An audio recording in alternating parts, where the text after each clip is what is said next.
तो स्वागत है आपके YouTube चैनल पर। आज हम आपको बताएंगे अध्याय 3 है बायोलॉजी का हमारा जो चल रहा था सीरीज, उसका अध्याय 3 है जिसका नाम है मानव जनन।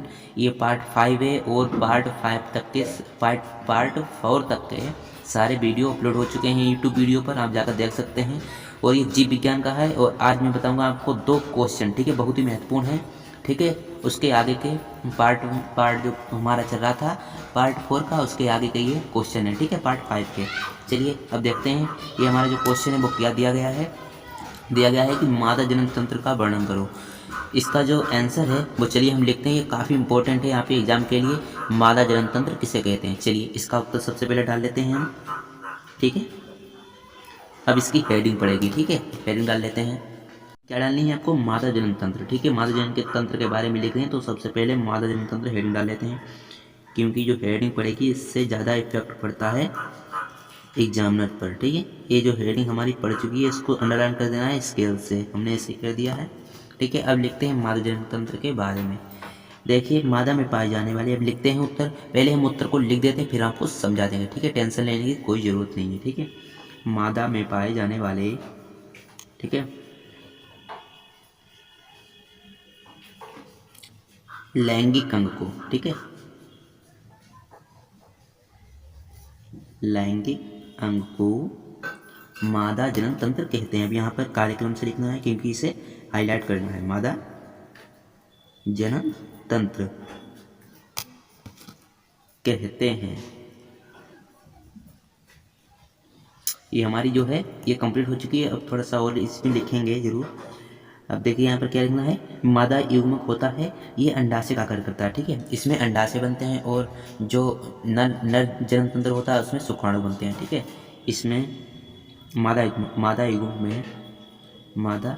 युग्मक में अंडाणु, अंडाशय में अंडाणु बनते हैं, अंडाशय में अंडाणु का निर्माण होता है, तो ऐसे ही आपको लिखना है बोर्ड एग्जाम में, ठीक है। मादा में अंडाशय में अंडाणु का निर्माण होता है, ये हमारा कंप्लीट हो चुका है। अब चलिए इसकी जो सबसे पहली हेडिंग पड़ेगी, यहाँ पर हेडिंग डाल लेनी है आपको और कार्यक्रम से लिखना है हेडिंग को, प्राथमिक जनन अंग, ठीक है, प्राथमिक जनन अंग, ये हेडिंग पड़ चुकी है और इसको अंडरलाइन करना है स्केल से। अब चलिए हम प्राथमिक जनन अंग के बारे में लिखते हैं फिर आपको समझाएंगे। देखिए यहाँ पर लिख देना है प्राथमिक में अंडाशय में अंडाणु का निर्माण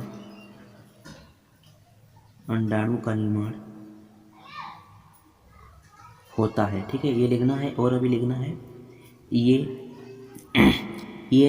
ये मादा में, ठीक है, ये मादा में 28 दिन के चक्र में होता है। ये अगर आपने मेरी पहले की वीडियो देखी है तो आपको पता होगा कि आत्रक चक्र में हमें क्या बताया था कि मादाओं में 12 से 15 वर्ष की आयु तक ये अंडाशय में अंडाणु का निर्माण बहुत तेज़ी से होता है और 45 से 55 वर्ष की आयु में ये कम हो जाता है। मतलब बनता तो है अंडाणु मगर कम हो जाता है, उसकी प्रक्रिया थोड़ी होती है वो कम हो जाती है, ठीक है। ये हमारा यहाँ पर प्राथमिक जनन अंग कंप्लीट हो चुका है। दूसरी जो हेडिंग पड़ेगी वो पड़ेगी द्वितीयक जनन अंग, द्वितीयक जनन अंग, या यहाँ पर लिख देना है द्वितीयक जनन अंग, या यहाँ पर लिख देने हैं सहायक ग्रंथियाँ, ठीक है, सहायक ग्रंथियाँ लिख सकते हैं, सहायक जनन अंग भी लिख सकते हैं। चलिए इसका तो देखते हैं। मतलब द्वितीयक जनन अंग होता है, इसे सहायक भी कहते हैं। चलिए सहायक भी डाल लेते हैं। देखिए यहाँ पर ब्रैकेट में सहायक, ठीक है, ऐसे आपको डाल लेना है सहायक। यहाँ पर डालना है सहायक, पहले डाल लेना है, फिर ब्रैकेट में सहायक डाल लेना है, फिर द्वितीयक जनन अंग डालना है, ठीक है। इसको सबसे पहले लिखना है आपको, ठीक है। अब जो जनन करने में सहायक होता है वो क्या होता है, वो होता है, चलिए मैं यहाँ पर लिख देता हूँ फिर आप समझना। देखिए गर्भाशय होता है, नंबर फर्स्ट पर गर्भाशय आता है, और एक जोड़ी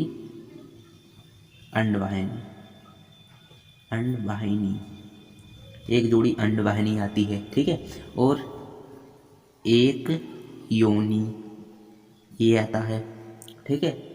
बाह्य जननेंद्रियाँ, ठीक है, बाह्य जननेंद्रियाँ जो बाहर की तरफ होती हैं, ठीक है, बाह्य जननेंद्रिय, ठीक है, बाह्य जननेंद्रिय। और क्या होता है, स्तन ग्रंथियाँ, स्तन ग्रंथियाँ होती हैं जी, ठीक है, ग्रंथियाँ, ठीक है। ये हमारा जो क्वेश्चन है अब वो कंप्लीट हो चुका है। चलिए एक बार और समझा देते हैं आपको, ठीक है, ये आप बाद में कर लेना। देखिए सबसे पहले मादा जनन तंत्र का वर्णन करो, ये क्वेश्चन आएगा और उत्तर में सबसे पहले आपको डाल लेना है मादा जनन तंत्र, ठीक है, ये डाल लेना है, ये तो आपको पता है, हेडिंग डाल देनी है जरूर। अब क्या लिखना है इसमें, मादा में पाए जाने वाले लैंगिक अंग को, ठीक है, मादा में पाए जाने वाले लैंगिक अंग को मादा जनन तंत्र कहते हैं। ये काले कलम से लिखना है, देखिए अभी दिखा रहे हैं आपको, इसे हाईलाइट कर देते हैं क्योंकि आपके एग्ज़ाम के लिए होता है ये। देखिए इसे मैंने हाईलाइट कर दिया है, ऐसे आप एग्ज़ाम में भी कर सकते हैं, एग्ज़ाम में ये मार्कर ले जाने को अवेलेबल है, ठीक है, ऐसे आप लिख सकते हैं, ठीक है। मादा में पाए जाने वाले लैंगिक अंग को मादा जनन तंत्र कहते हैं, ठीक है। मादा युग्म में अंडाशय में अंडाणु का निर्माण होता है। अब हमारी दूसरी हेडिंग है प्राथमिक जनन अंग, ठीक है, ये हेडिंग डाल लेनी है प्राथमिक जनन। अब इसमें क्या लिखना है, अंडाशय में अंडाणु का निर्माण होता है, ये मादा के 28 दिन के चक्र में होता है और ये 12 से 13 वर्ष की आयु में प्रारंभ होता है और 45 से 55 वर्ष की आयु में ये समाप्त हो जाता है। ऐसे आप लिख सकते हैं, मैंने आपको आतरक चक्र में बताया है, बिल्कुल सेम है यहाँ पर प्राथमिक जनन अंग में। अब द्वितीयक सहायक अंग में क्या होता है, ये सहायक ग्रंथियाँ होती हैं, सहायक जनन अंग होते हैं, इनके बारे में आपको लिखना है। सबसे पहले गर्भाशय होता है, गर्भाशय में जो बच्चे या भ्रूण, पहले भ्रूण बनता है, फिर युग्मनज बनता है, युग्मनज के बाद हमारा शिशु बनता है, वो गर्भाशय में आता है, ठीक है। एक जोड़ी अंडवाहिनी होती है, एक योनि होती है, बाहर जननेंद्रियाँ होती हैं जो बाहर की तरफ होती हैं और स्तन ग्रंथियाँ होती हैं, ठीक है। यहाँ पर 1 2 3 4 5 जो ग्रंथियाँ हैं वो यहाँ पर जन्म करने में सहायक होती हैं। तो यहाँ पर जो हमारा क्वेश्चन है वो पूरा का पूरा कंप्लीट हो चुका है, ठीक है। अब हमारा जो दूसरा क्वेश्चन है वो क्या है, शुक्राणु पर नामांकित आरेख बनाओ, ये इम्पोर्टेंट है, ये वेरी इंपॉर्टेंट क्वेश्चन है, ये 2 मार्क का पूछा जाएगा आपके एग्जाम में 2021 में, ठीक है। पूरा क्लियर नहीं है मगर ये कई बार परीक्षा में पूछा जा चुका है, इसलिए मैं यहाँ पर क्लियर करने वाला हूँ इस क्वेश्चन का आंसर। चलिए इसको अब हम ऊपर कर देते हैं, ठीक है, ऊपर हो चुका है। अब चलिए इसका जो आरेख है वो हम बता दे रहे हैं और फिर बाद में आप इसे स्केल से बनाना और सही से लिख देना, ठीक है। चलिए इसका हम सबसे पहले आरेख बना देते हैं, ये है और ये है, ऐसे ऐसे शुक्राणु बनता है, ठीक है, इस तरीके का कुछ शुक्राणु होता है, ठीक है, इस तरह का कुछ होता है। यहाँ पर ऐसे बना देना है, आपको सही से बनाना है, आप स्केल लेकर जाना है एग्जाम, जब ये बायो का पेपर हो, ठीक है, स्केल लेकर जाना है आपको, ठीक है, ऐसे बना लेना है। और ये जो इसकी जो टैल है, टैल का मतलब पूंछ, इसको छोटा करते जाना है, छोटा से छोटा, क्योंकि ये एक में मिल सके, ठीक है, ये हमारी टैल हो गई छोटी। अब इसको सबसे पहले हम इंड पीसेस, इसे कहते हैं इंड पीसेस, आखिरी पॉइंट, मतलब आखिरी पूंछ होती है, जो पीछे की पूंछ होती है उसे आखिरी कहते हैं। अब यहाँ पर ये जो यहाँ पर थोड़ी सी लपक आई है, इसे कहते हैं एक्सोनेम, ठीक है, इस ये क्लियर हो चुका है।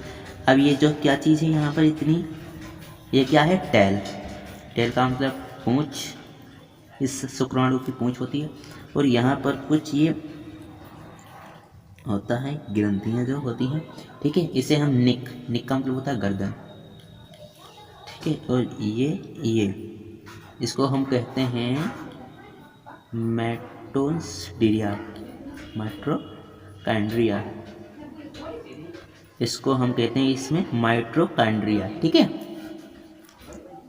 माइटोकॉन्ड्रिया कहते हैं। और ऊपर वाले भाग को कहते हैं शीर्ष, क्रोसोम, एक्रोसोमिस होता है शीर्ष, इसे शीर्ष कहते हैं।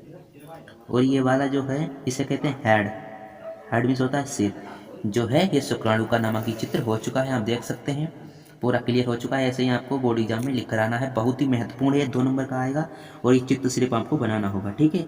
अब चलते हैं, ये पार्ट 5 था और पार्ट 6 में आपका पूरा चैप्टर था वो जो कंप्लीट कर दिया जाएगा, ठीक है। अध्याय 3 है, क्लास 12 का है, ये पार्ट 5 था और पार्ट 6 में आपका जो चैप्टर है वो कंप्लीट कर दिया जाएगा, ठीक है। अब चलते हैं, मिलते हैं नेक्स्ट वीडियो में, जब तक के लिए जय हिंद जय भारत।